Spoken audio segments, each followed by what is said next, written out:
Good morning to all of you. Welcome back to my channel. आज है 15 March 2026 और हम बात करेंगे द हिंदू न्यूज़पेपर के पेज नंबर 10 पे एक आर्टिकल दिया हुआ है। इससे पहले हम कुछ वोकेबलरी वर्ड जान लेते हैं। अगर आप इस न्यूज़पेपर की पीडीएफ डाउनलोड करना चाहते हैं तो डाउनलोड कर सकते हैं टेलीग्राम चैनल से। टेलीग्राम चैनल का नाम है वायु क्लासेज। यहाँ पे इंडियन एक्सप्रेस और द हिंदू न्यूज़पेपर की पीडीएफ आपको फ्री में मिल जाती है। डिस्कस करते हैं हम कुछ वोकेबलरी वर्ड। पहला वर्ड है बर्सर। और फ्रेंड्स, मेरी आप लोगों से रिक्वेस्ट है, प्लीज़ लाइक एंड कमेंट जरूर कीजिए ताकि मेरा वीडियो आगे चल सके, क्योंकि मुझे लगभग 4 साल हो गए इस वीडियो को बनाते हुए, बट मेरे चैनल की ग्रोथ 0 के बराबर है, कोई वॉच आवर्स पूरे नहीं हुए। तो please consider this point. Like and comment करने में 1 सेकेंड से ज़्यादा नहीं लगता, प्लीज़ कीजिए। तो पहला वर्ड है बर्सर। बर्सर का मतलब होता है एज ए नाउन की तरह यूज होता है, मतलब ऐसे आदमी को कहते हैं जो खजाने के ऊपर बैठा हो, ट्रेजरर हो, जो करता धरता हो किसी चीज़ का, कॉलेज का, स्कूल का, जो अकाउंटेंट हो, फाइनेंशियल ऑफिसर हो, कैशियर हो, तो उसके लिए वर्ड यूज था बर्सर। ये सिनोनिम्स क्या होंगे? ट्रेजरर, जो खजांची बोलते हैं, ट्रेजरर, खजांची। पर्सर, जिसके पास पर्स हो, पर्सर। बर्सर और पर्सर, देखो पर्सर में ई आर आएगा, बर्सर में ए आर आएगा। और फाइनेंशियल ऑफिसर, कैशियर। अब एंटोनिम्स क्या होंगे? एंटोनिम्स होंगे डेटर, जो मतलब कर्जा, जो कर्जा देने वाला है या लेने वाला है, डेटर, कर्जा लेने वाला, डेटर। या स्पेंडर, खर्चा करने वाला। Example sentence, the student went to the bursar office to settle his tuition fees. The student went to the bursar office to settle his tuition fees for the semester. Semester की tuition fees को settle करने के लिए वो बर्सर के office में गया था, कोई स्टूडेंट था। नेक्स्ट वर्ड है कैडावर,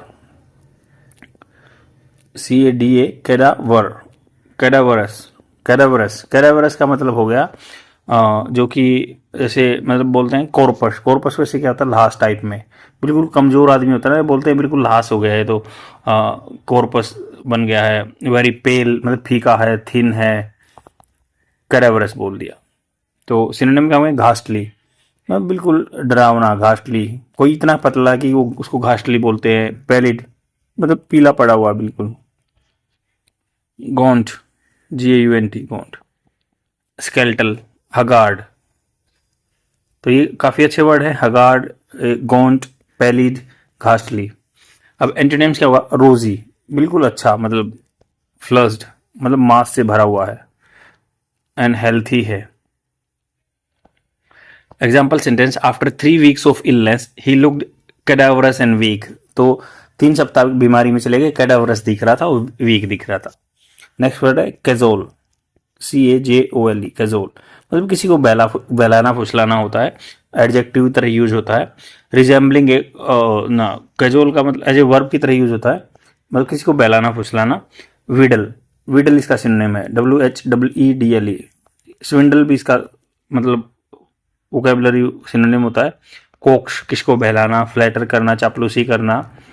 और स्वीट टॉक या बिगाइल करना, ये भी वर्ड बहुत बार आता है, बिगाइल। एंटोनिम्स क्या होंगे? एंटोनिम्स हैं force, compel, bully, dissuade, repel. Example sentence, she manage to cajole her father. उसने मतलब वो मैनेज किया, उस लड़की ने अपने फादर को कैजोल करने के लिए, हर फादर इनटू लेटिंग हर, लेटिंग हर मतलब उसको अलाउ करना, use the car for the weekend, weekend के लिए कार यूज करने के लिए उसने पिताजी को कैजोल कर दिया लड़की ने। पता चल गया, बिगाइल, फ्लैटर, कोक्स, विडल। अब एंटोनिम्स देखते हैं ना, सॉरी नेक्स्ट वर्ड देखते हैं, सेनोटैप, सेनोटैप। ये वन वर्ड सब्स्टिट्यूशन में और कहीं भी वोकेबलरी वर्ड सेक्शन में, बैंकिंग में, SSC में मिलेंगे आपको। सेनोटैप, सेनोटॉप एज ए नाउन यूज होता है। कोई भी मतलब ऐसे बोलते ना कि भाई ए मोन्यूमेंट है, कोई भी मतलब किसी चीज़ का स्मारक है, जैसे मकबरा होता है। Sometimes resembling a tomb, tomb से मिलने वाला, erected in honour of a person और group of people whose remains elsewhere, कहीं रहे हैं, मतलब जैसे वार में सोल्जर मर जाते हैं तो उनके लिए मेमोयर बनाया जाता है, सेनोटैप बोलते हैं उनको। तो सिनोनिम क्या होंगे? Monument, monument, shrine, commemorative marker, memorial. Example sentence देख सकते हैं, every year the community gathers at the cenotaph to honour those who died in the great war. तो वो सेनोटैप हो गया, स्मारक हो गया, कैजोल। अब वर्ड हमने जाने, कैजोल, सेनोटैप, कैडावरस एंड बर्सर। अब नेक्स्ट वर्ड जान लेते हैं, सेंटलर। सेंटलर इसका मतलब होता है जो डीलर, मर्चेंट है, या जैसे जो शिप के पार्ट्स में जो करता है, वैसे क्या होता है, जो सप्लाई करता है शिप्स के लिए या बोट्स के लिए, डीलर है, मर्चेंट है, ट्रेडर है, आउटफिटर है। Example sentence, before sailing across the Atlantic the captain visited the ship chandler to stock up on ropes and oil. Chandler वैसे जहाज का आगे का भाग भी होता है और ये डीलर भी होता है, अकॉर्डिंग टू योर रिक्वायरमेंट की इसको यूज किया जा सकता है। आई होप आपको समझ में आया होगा। अब चलते हैं, ये जो आर्टिकल क्या बात करता है। आर्टिकल है जो एक, सबसे पहले एक टर्म जाननी होगी आपको, जो कैप्टिव पावर जनरेशन क्या होता है। कैप्टिव, जैसे verification of captive status will now be undertaken for the entire financial year. तो कैप्टिव पावर जनरेशन, कैप्टिव ये होता है कि मान लो गवर्नमेंट जो डिस्कॉम मतलब जेनकॉम है, जनरेशन कंपनी जो इलेक्ट्रिसिटी जनरेट करती हैं, या डिस्कॉम है तो डिस्ट्रीब्यूशन कंपनी होती है। तो यहाँ पे क्या है, जो कोई भी पर्टिकुलर इंडस्ट्रियल बेस है वो अपना खुद का प्लांट लगा ले, इलेक्ट्रिसिटी जनरेट करे, उसको बोलते हैं कैप्टिव इलेक्ट्रिसिटी जनरेशन। अब यहाँ पे क्या रूल अमेंडमेंट हुए हैं वो जानेंगे। तो सेंट्रल गवर्नमेंट ने अमेंड किया है rules for to strengthen captive power generation. Captive वैसे कि सब बंदी होता है, बट यहाँ पे वो उनकी पर्सनल यूज के लिए इलेक्ट्रिसिटी बनाते हैं। तो इन ए बिड होता है किसी पे शर्त लगाना, कोशिश करना। तो यहाँ पे कोशिश की है to strengthen captive power generation at time of energy transition to sustainable fuel. Sustainable fuel की तरफ, जो सस्टेनेबल होता है, जो लाइफ लॉन्ग बना रहे, आपके पास है, आपके बच्चों के पास भी रहेगा। अब सस्टेनेबल फ्यूल, रिन्यूएबल एनर्जी पे जा रहे हैं हम। तो ये कह रहे हैं कि भाई ये जो स्ट्रेंथन करने के लिए captive power generation at a time और एनर्जी ट्रांजिशन हो रहा है sustainable fuel, the union government on Saturday amended the electricity rule 2005। 2005 के जो रूल थे उनको अमेंड कर दिया। अब ये हम नॉन फॉसिल फ्यूल्स पे जा रहे हैं। अब हम मॉडर्नाइजेशन भी कर रहे हैं कोऑपरेटिव स्ट्रक्चर को, या लिटिगेशन कम करने के लिए। 3 पॉइंट है रीजन कम करने के लिए। मतलब क्या है, एक तो हम रिन्यूएबल एनर्जी की तरफ जा रहे हैं, एनर्जी ट्रांजिशन कर रहे हैं। सेकंड क्या है, मॉडर्नाइज कर रहे हैं कॉर्पोरेट स्ट्रक्चर को, जो कि जैसे अब मॉडर्न कंपनी ऑपरेट करती हैं तो, या उनकी सब्सिडरीज हैं, स्पेशल पर्पज व्हीकल है, उस हिसाब से हम अमेंड करेंगे। या लिटिगेशन जैसे एम्बिग्यूटी रहती है, कंफ्यूजिंग लैंग्वेज रहती है हमारे 2005 की, that often lead to the legal dispute, तो उसको हमें रिजोल्व करना है। रिमूव एम्बिग्यूटी, तो एम्बिग्यूटी में तीसरा पॉइंट बता दें कि पहले तो मॉडर्नाइजेशन करना है। सेकंड क्या है, जो हमें पहला है एनर्जी ट्रांजिशन, सेकंड मॉडर्न, और third reducing litigation. Remove ambiguities related to the sector. अब जानेंगे कि क्या अमेंडमेंट किए गए हैं। The amendment seeking to align captive generation regime होता प्रशासन विद मॉडर्न कोऑपरेटिव स्ट्रक्चर। तो मॉडर्न के कोऑपरेटिव जो स्ट्रक्चर है उसी के हिसाब से है। तो and evolving industry energy needs, जो इवोल्व हो रही है ना, इवोल्व होता है अपने आप को डेवलप कर रही है industrial energy need, particularly as company increasingly invest in non fossil fuels based captive power projects. अभी रिन्यूएबल एनर्जी वगैरह पे काम कर रहे हैं। The power ministry said in a statement, उन्होंने अपने बयान में कहा, पावर मिनिस्ट्री ने, by clarifying ownership provision.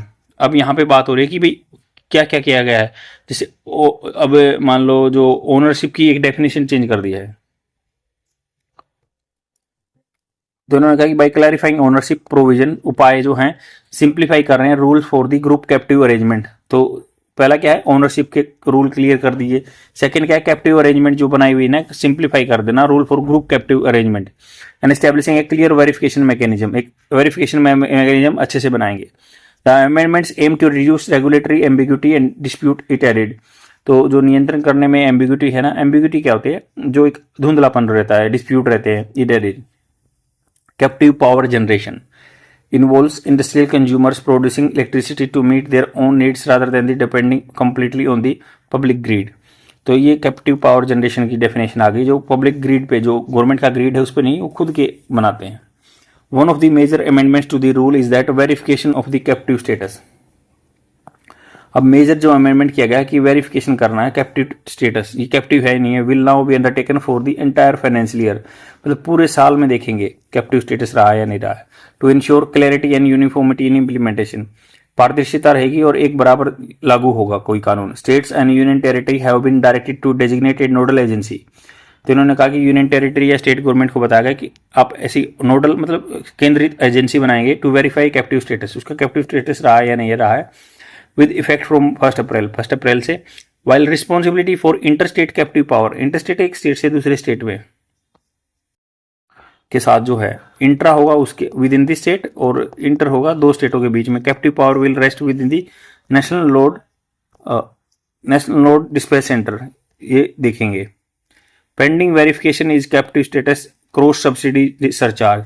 Cross subsidy ये होता है कि भाई घरों में जो यूज होती है सब्सिडी, जैसे घरों में सब्सिडाइज या खेतों में जो है सब्सिडाइज इलेक्ट्रिसिटी देते हैं और दूसरी जगह चार्ज ज़्यादा लगा देते हैं, क्रॉस सब्सिडाइजेशन होता है उसका। तो सरचार्ज होता है जो एक्स्ट्रा चार्ज लगता है, additional surcharge will not B levied, वो ये गवर्नमेंट क्या करी है, टैक्स एग्जम्पशन दे रही है।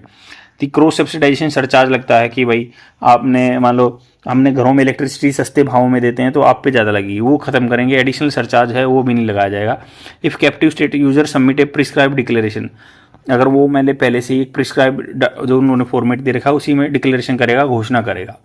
Amendments also provide greater flexibility in cases where multiple joints hand to operate group captive power projects. जो सुधार किए गए ना प्रोवाइड करते हैं ग्रेटर फ्लेक्सिबिलिटी, लचीलापन दे देंगे केसेस में, जैसे जहाँ पे मल्टीपल एंटिटी बहुत सारी जो कंपनियां हैं हाथ मिला लेती हैं आपस में ऑपरेट करती हैं group captive power generation project, मतलब एक अपना खुद का एक प्रोजेक्ट करते हैं इलेक्ट्रिसिटी का, कई कंपनी मिलकर। Captive user will now be able to draw power based on their operational requirement, तो कैप्टिव यूजर जैसे उनकी ऑपरेशनल रिक्वायरमेंट है उस हिसाब से वो ड्रा कर लेंगे बिजली, सब्जेक्ट टू बट अधीन रहेंगे ओवरऑल कंप्लायंस, कंप्लायंस होता है लागू और नियमों को पालन करना विद दी ओनरशिप के साथ, एंड कंजम्पशन नॉर्म्स, जो कंजम्पशन के नॉर्म है, will not be disqualified if in individual user consumption exceed their proportionate entitlement.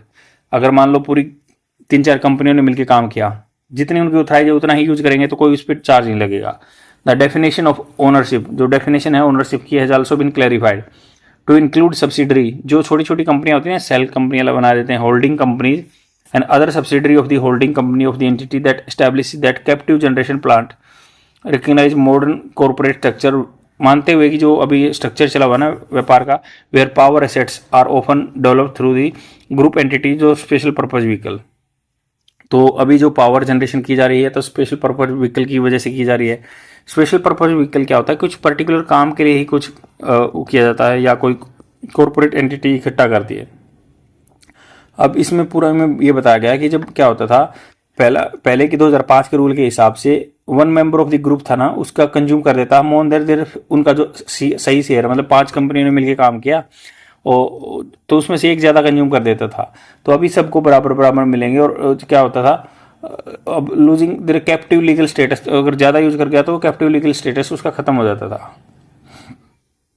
अभी क्या चेंज कर दिया कि फ्लेक्सिबिलिटी दे दी, इंडिविजुअल यूजर को एक्सीड कर सकता है, their proportionate entitlement will not disqualify the entire group, मतलब एक ज़्यादा यूज कर रहा है तो पूरे ग्रुप को डिस्क्वालीफाई नहीं किया जाएगा, अगर उसने कंजम्पशन मीट पूरे ग्रुप का हिसाब देखा जाएगा। तो ये थोड़ा सा चेंज कर दिया।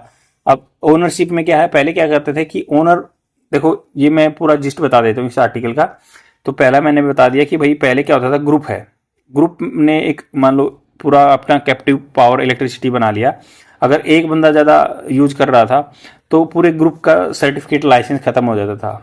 अब दूसरा क्या था, पहले 2005 के रूल में ओनर की डेफिनेशन जो थी ना, अब क्या है, अभी सब्सिडरी जो उसके छोटे छोटे ब्रांच हैं या होल्डिंग कंपनी या सिस्टर कंसर्न है जो वो सारे मिला लिए। अब इसमें क्या होगा कि अब बहुत सारी कंपनी ऐसी हैं कि वो अपने आप प्लांट्स नहीं बनाती हैं, एक सेपरेट स्पेशल पर्पज व्हीकल बना देती हैं कोई कंपनी, एंड अब उसको भी मॉडर्न कॉर्पोरेट स्ट्रक्चर में वैलिड ओनर माना जाएगा। अब पहले क्या था, सरचार्ज वाला सिस्टम था कि वेरिफिकेशन पेंडिंग है और क्रॉस सब्सिडी सरचार्ज थे, एडिशनल सरचार्ज अब आगे नहीं लगाए जाएंगे। अगर मान लो वो पहले से ही डिक्लेरेशन कर दे कि भाई ऐसे ऐसे है, और इसमें क्या होगा कि वो जो टैक्स फ्री मिल जाएगा तो उनको अपना पैसा, जब तक पेपर वर्क होगा पैसा नहीं उनका कहीं पे पैक होगा। अब पहले क्या था कि नोडल एजेंसी बनानी है वेरीफाइड कैप्टिव स्टेटस के लिए इंट्रा स्टेट में, विद इन द स्टेट में या इंटर स्टेट में क्या होगा, responsibility lie with the national load dispatch centre, national dispatch load centre NLDC इसके पास रहेगा। आई होप आपको समझ में आया होगा। बने रहिए इस चैनल पे, आपको कंटेंट मिलता रहेगा और सीखते रहिए। एक दिन का काम नहीं है ये, आप रेगुलर बने रहेंगे तभी चीज़ें अच्छी होंगी। Thank you very much, bye.